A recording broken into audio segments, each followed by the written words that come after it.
morning of April 4, 2017, Syrian President Bashar al-Assad, on the verge of a military victory against the terrorist insurgency in his country and on the eve of peace talks that would secure his position as president, decided to use chemical weapons he didn't have against a target of no military significance in front of as many cameras as possible to cross the one red line that would ensure his own government's downfall.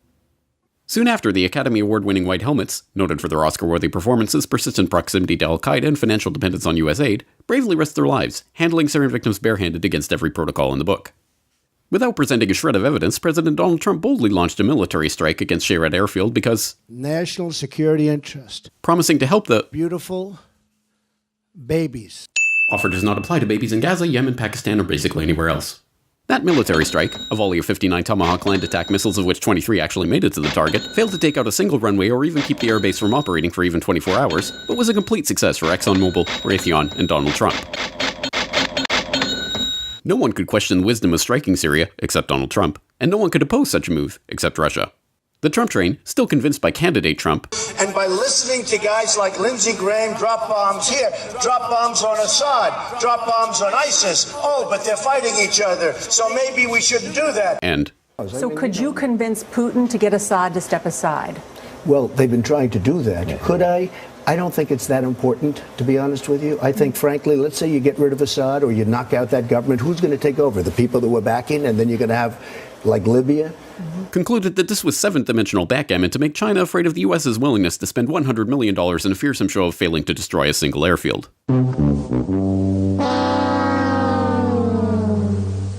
Throughout the world, people rejoice as a horrible secular regime in the Middle East is replaced by yet another peace-loving band of ragtag human rights campaigners and child beheaders motivated by a desire to subdue the armies of Rome in an apocalyptic confrontation in Dabiq.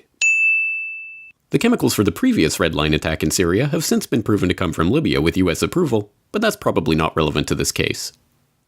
The CIA has released declassified report after declassified report showing that the plan to topple Syria's government has been in the works for decades, but this just shows that they were right all along. The mainstream media unquestioningly asserts that the story is true because the US government says so, but that's okay because we all know the MSM is full of unbiased truth-tellers and dig hard to get the raw facts on every story. We see these beautiful pictures at night from the decks of these two U.S. Navy vessels in the eastern Mediterranean.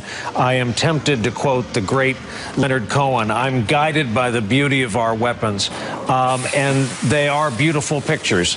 Even members of Congress think the story is a load of hogwash, but that's okay because they're probably crazy.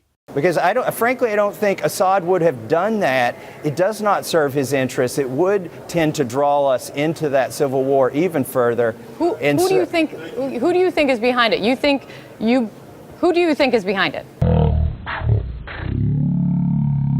Meanwhile, the White House has released a report on its intelligence about the chemical attack that refutes its own version of the story, but that's okay because when has the White House ever lied people into war? This man doesn't exist, and if you think he does, you're an enemy of humanity who should apologize for having been born. Likewise, him, her, him, and him. And him and her.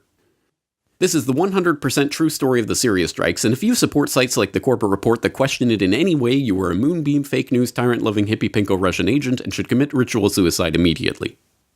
If you love your country and or liberty, NASCAR, supermodels, TV, water slides, or your mother, you will not question this story in any way. Ever.